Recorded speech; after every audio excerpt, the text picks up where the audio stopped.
যেদিন আমি আপনাদের মধ্যে থাকবো না সেদিন যেন আমাকে এইভাবে যদি বিদায় বেলায় থাকেন, সেটাই হবে আমার শেষ চাওয়া। আর সবচেয়ে কৃতজ্ঞ আমি এই মহানগরবাসী, তাদের যদি এই সাহায্য সহযোগিতার হাত প্রসারিত না করতেন, সিলেটের চেহারা আজকে এই পর্যায়ে যেত না। আজকে বিদায় সম্বর্ধনা আমি আপনাদের সকলের কাছে দোয়া চাই, আমার ওই বিদায়ের দিন যেদিন আমি আপনাদের মধ্যে থাকবো না সেদিন যেন আমাকে এইভাবে যদি বিদায় বেলায় থাকেন, সেটাই হবে আমার শেষ চাওয়া। আমি আমার কর্মময় জীবনে রাজনীতি অনেক মানুষ মাত্রই অনেক ভুল ত্রুটি থাকে, আমিও তার মধ্যে নই। সবটা যে আমি সম্পূর্ণভাবে করতে পেরেছি তাও নয়। আমার পরিষদের সদস্যরাও কিন্তু আমার সঙ্গে একটা হয়ে আমাদের বিগত দিনে অনেক পরিষদ এসেছে, কিন্তু আমার এই পরিষদ আমাকে যেভাবে সর্বাত্মক সহযোগিতা করেছে, এটার জন্যই আমি এবং আমার কর্মকর্তা কর্মচারীরা আমাকে সক্রিয়ভাবে সাহায্য করেছে, এজন্য তাদের কাছেও আমি। আর সবচেয়ে কৃতজ্ঞ আমি এই মহানগরবাসী, যারা আমাকে আজকের এই সিলেটের চেহারা পরিবর্তনের পিছনে যাদের অবদান, তারা হচ্ছেন তাদের সর্বস্ব, তাদের জমি, তাদের ব্যবসা বাণিজ্য, তাদের দোকানপাট, অনেক কিছু ত্যাগ স্বীকার করে তারা এটা সদগায়ে জারিয়া হিসাবে সাহায্য করেছিলেন। তাদের যদি এই সাহায্য সহযোগিতার হাত প্রসারিত না করতেন, সিলেটের চেহারা আজকে এই পর্যায়ে যেত না। এর জন্য আমি এবং আমার পরিষদ আমরা আপনাদের কাছে, সিলেটবাসীর কাছে চিরকৃতজ্ঞ।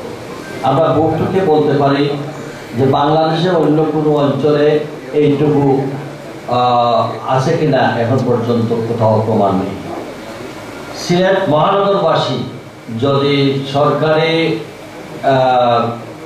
হিসাব অনুযায়ী যদি আমরা পরিসংখ্যান করে দেখেছি, প্রায় 14,000 কোটি টাকা সিলেট নগরবাসী এই রাস্তা সম্প্রসারণের জন্য, ছড়াখাল সম্প্রসারণের জন্য অকাতরে দান করেছে। আমি মনে করি তাদের এই দান শুধু এখানে নয়, পরকালের জন্য আল্লাহ তাআলা তাদেরকে সেই পুরস্কৃত করে। আমরা ইতিমধ্যে 27টি ওয়ার্ডে আমরা নাগরিকদের কাছে, সমস্ত কাউন্সিলরদের কাছে আমি পাঠিয়ে দিয়েছি, যারা প্রত্যেকটি ওয়ার্ডে যারা দোকানপাট ভেঙে দিয়েছেন, যাদের মূল্যবান জমি দিয়েছেন, তাদের স্বীকৃতি স্বরূপ আমরা সনদপত্র প্রত্যেক কাউন্সিলরের কাছে আমরা পাঠিয়ে দিয়েছি, যাতে করে ওয়ার্ড থেকে যারা তারা প্রত্যেকেই এই সনদপত্রটা দেওয়া হয়, যাতে এটা রিকগনিশন হিসাবে সেটা মূল্যায়ন হয়। আমি আশা করি এই মাসের মধ্যে হয়তো আপনারা অক্টোবর মাসে আমাকে আমার কাউন্সিলর বৃন্দরা বলেছেন যে অক্টোবরের মধ্যে তারা স্ব ওয়ার্ডের সমস্ত নাগরিকদের কাছে সেই সনদপত্রটা বিতরণ। আমি ব্যবসায়ী কল্যাণ পরিষদের সাথে আমি একটি কথা জানিয়ে রাখি এবং আমি মাননীয় পররাষ্ট্রমন্ত্রীকে বলে রাখছি, সিলেটের যানজট মুক্ত এবং ব্যবসাকে আরও প্রসারিত করার জন্য সিলেটের সকল হোলসেল মার্কেট একটি জায়গায় নিয়ে যাওয়া, যেখানে বাইরে থেকে যে সকল ট্রান্সপোর্টগুলো আসবে সেই সব ট্রান্সপোর্টগুলো যাতে যথাযথভাবে একটি হোলসেল মার্কেট, আমরা অলরেডি 20 একর জমি অধিগ্রহণের প্রস্তাব সহ আমরা লোকাল গভর্নমেন্টের আমরা দাখিল করেছি এবং সেটা বাছাই কমিটিতেও অ্যাপ্রুভেল হয়েছে। সমস্ত ডিপিবি অলরেডি তৈরি করা হয়েছে। আমরা বাস টার্মিনালের ট্রাক টার্মিনালের পাশে আর বড় ইয়ার্ড করে, যাতে যেহেতু এখানে আরও ইন্টারন্যাশনাল রোডগুলো এখানে যাবে, যাতে করে সব হোলসেল মার্কেট ওইখানে এবং কোল্ড স্টোরেজ সহ তাদের গুদাম, প্রত্যেকটা আড়তের জন্য স্পেশাল আলাদা আলাদা করে গোডাউন, কারণ তাদের গোডাউনে মাল রাখার ব্যাপার, লেবার শেড, বাথরুম সহ আমরা কমপ্লিট ডিজাইন সহ সেটা সাবমিট করেছি। হয়তো এটা কন্টিনিউয়াস দেশের বর্তমান অর্থনৈতিক অবস্থার কারণে এটা ওয়ার্ল্ড বিশ্বজুড়ে যেটা মান্দাজ, সেটার কারণে এটা একটু স্লো যাচ্ছে। আমার মনে হয় এটা যে কোনো সময় এটা হয়ে গেল। এটা যদি কাজ যখন শুরু হয় তাহলে সিলেটের সুমানিঘাটের যে মানে আড়ত যেটা দুইটা আছে, সুমানিঘাট পয়েন্টে, কালীঘাটে আছে আমাদের বিশেষ আড়ত, তারপরে শেখঘাটে আছে আমাদের মাছের আড়ত, তারপরে আছে আমাদের ফলের আড়ত, আমাদের এই যে বাস টার্মিনালের ফলের আড়ত তো আমরা বাস টার্মিনালের জন্য নিয়ে নিচ্ছি, যাতে সব আড়ত এক জায়গায় চলে যায়, গাড়িগুলো আসে এখানে, এবং ছোট ছোট গাড়িগুলো দিয়ে শহরের বা উপজেলাগুলোতে যায়। এই জন্য ব্যবসায়ীদের এটা আমরা করি। এবং জেলার চেম্বার অফ কমার্স এবং মেট্রোপলিটন চেম্বার অফ কমার্স যৌথভাবে তারা কাজ করবেন। আমরা প্রত্যেকটা হোটেল, রেস্টুরেন্ট এবং অন্যান্য জায়গায় যাতে মানুষকে এখানে একটা পর্যটন করি, সেখানে খাদ্যে যাতে ভালো পরিবেশন করা হয়, সেই কারণের জন্য আমরা কিন্তু একটা মনিটরিং সেল করি। ইতিমধ্যে অনেক রেস্টুরেন্ট, হোটেলে এটা চলে আসছে এবং কাজকর্ম শুরু হয়েছে। আপনাদের দোকান আমি ভেঙে নিয়েছি, আপনাদের অফিসটাও আমি নিয়েছি, এটা ঠিক আছে, কিন্তু অনেক সামাজিক সংগঠন সহ অনেকেই আমার কাছে যে একটা অফিস শুনে, আমি মনে করি সিলেটে ব্যবসায়ী কল্যাণ পরিষদের একটা কার্যালয় থাকা দরকার। সেই ক্ষেত্রে আমরা কিন্তু গত স্মরণ সভা আমরা আপনাদের ব্যবসায়ী, সাংবাদিক আরো অনেকের বিভিন্ন স্পেস পেয়েছেন। আমরা সেই স্পেসের জন্য আমরা একটা অনুমোদন করে রাখাচ্ছি দুপাদিতে আমাদের সেই বহুতল বিশিষ্ট মার্কেটে। সেটা যখনই 12তলা ভবন কমপ্লিট হবে তখনই ইনশাআল্লাহ 5 তলার পর থেকে সেগুলো আমরা, তবে এটা ফ্রি দেওয়া হবে না, এটাও ঠিক, কারণ নগর আপনারা নেবেন, সালামি দিবেন, ভাড়া দিবেন, অন্যরা পাবে, আপনারা পাবেন না কেন? কাজে সেই ক্ষেত্রে আমার মনে হয় একটা সুন্দর একটা পরিবেশ সৃষ্টি হবে। দ্বিতীয়ত আপনাদের যে একটা জিনিস আপনারা জানেন না, আমি সেদিন এনবিআরের চেয়ারের সঙ্গে আলাপ করতে গিয়ে আমি স্পষ্টভাবে বলেছিলাম যে আপনার ভ্যাটের জন্য সিলেট থেকে এই বছর 1500 কোটি টাকা শুধু ভ্যাট থেকে আপনারা কালেকশন করেছেন, বাকিটা বাদ দিলাম। এবং এটা আমি মাননীয় পররাষ্ট্রমন্ত্রীকেও বলেছি যে গত 5 বছরে, অবশ্য আমি সামনে আমার দায়িত্ববান হস্তান্তরের আগে নগরবাসীকে সেটা আমরা জানিয়ে দেব।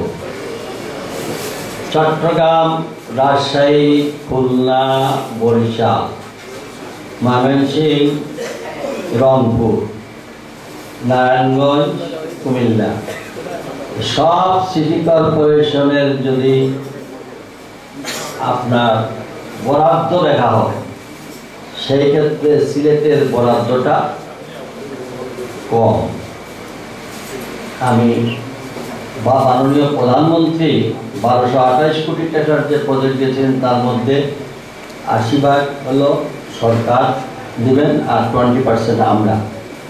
কিন্তু চিটগাঁগে একই সময়ে 10,000 কোটি টাকা 100% জিওবি, রাজশাহীতে 5,500 কোটি টাকা 100% জিওবি, ময়মনসিংহ ওইখানে 2800 কোটি টাকা 100% জিওবি। এভাবে আমাদের পররাষ্ট্রমন্ত্রী মহোদয় সরাসরি স্থানীয় সরকার মন্ত্রীর কাছে গিয়ে আমাকে নিয়ে আমরা বলে দিয়ে এসেছি। এবং আমাদের এইটা এখনো যে এক্সটেনশন সিটির 4,500 কোটি টাকার জন্য যেটা প্রজেক্ট দিয়েছি, ওইটা থেকে কেটে 1200 কোটি টাকা আনা হয়েছে। ওইটা দিয়ে ফাইন্যান্সে আটকে রাখা হয়েছে যে আমরা কত পার্সেন্ট দেব। এর জন্য মাননীয় পররাষ্ট্রমন্ত্রীর সাথে খুব ক্ষুব্ধ হয়েছিলেন যে কেন আমরা দেব, অন্যান্যরা ছোট পায় আমাদের, এটা উনি খুব ক্ষুব্ধ হয়েছে।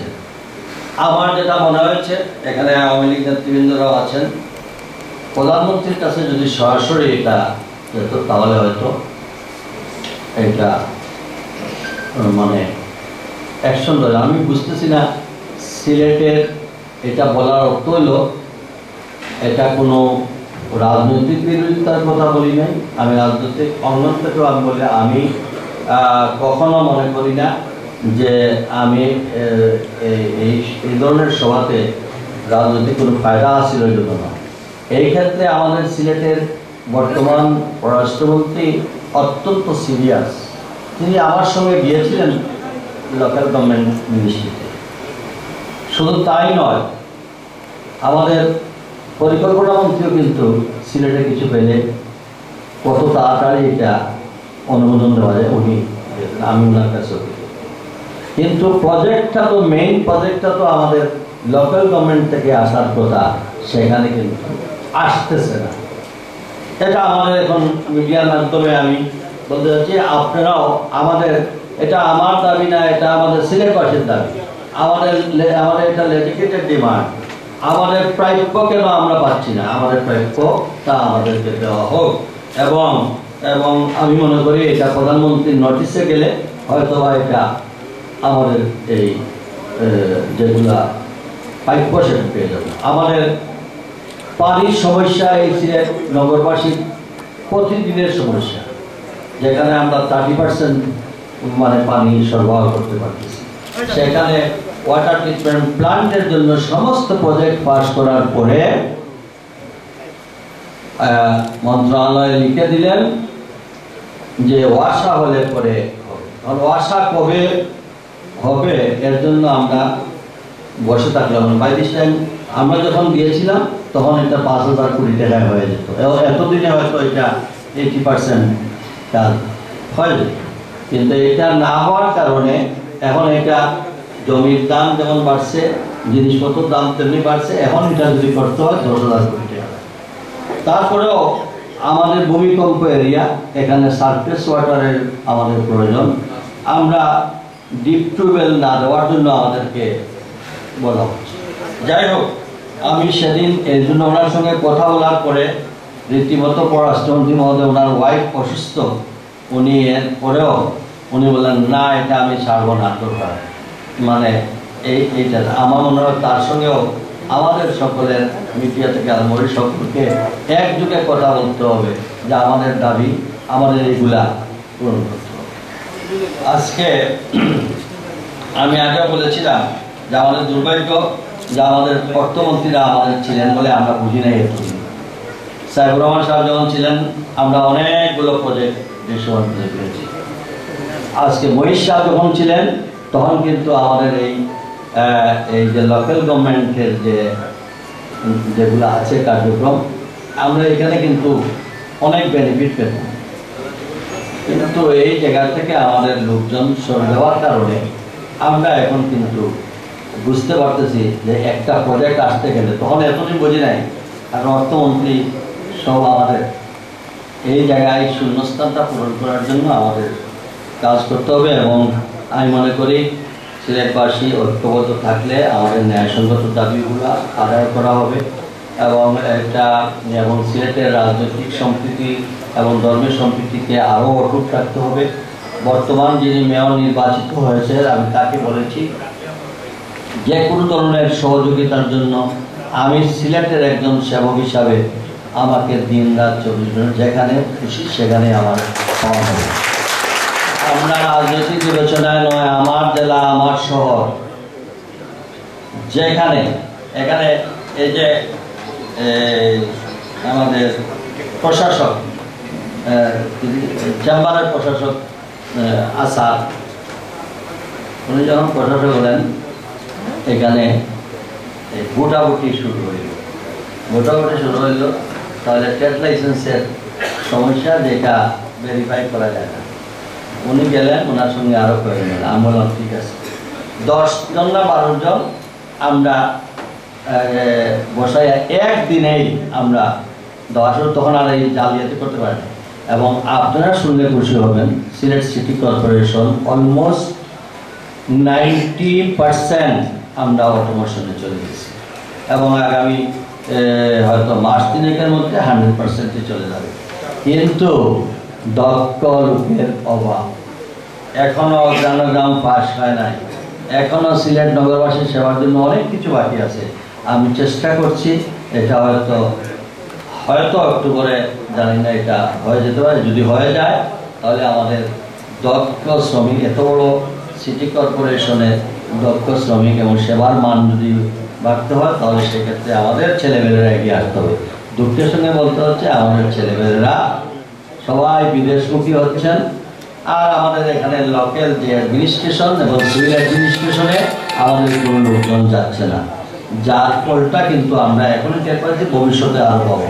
আমি অনুরোধ করবো যে আমাদের ছেলে মেয়েদেরকে বাইরে লেখাপড়া করানো ঠিক আছে, কিন্তু এই মেধাটাকে এই এলাকার জন্য সিলেটের স্বার্থে অন্তত পক্ষে আপনারা তাদেরকে এখানে নিয়ে আসেন, যাতে করে তারা এই সার্ভিসগুলোতে যদি জয়েন করে, তাহলে আমরা অথবা আমাদের ভবিষ্যৎ অন্ধকার। আমি আর বক্তব্য দীর্ঘায়িত করে, আমাকে চিরজীবনের জন্য নিডি করে ফেলেছে এই ব্যবসায়ী সমাজ, এবং আমি আবারও আপনাদের কাছে ক্ষমা চেয়ে নিচ্ছি। আমার চলার পথে আমার দীর্ঘদিন এই আপনাদের সঙ্গে কাজ করা, তো অনেক হয়তো আমার প্রতি মনোক্ষুণ্ণ থাকতে পারেন, আমার কোনো কারণে ভুল করে থাকলেও আল্লাহর হস্তে আপনারা মাফ করে দেবেন। তবে একটা কথা বলে রাখি, আমি মেয়রের চেয়ারে বসে থাকলে আমি কাজ করবো, আর মেয়রের চেয়ারে না বসলে যে আমি নগরবাসীর জন্য কাজ করেন সেটা হবে না।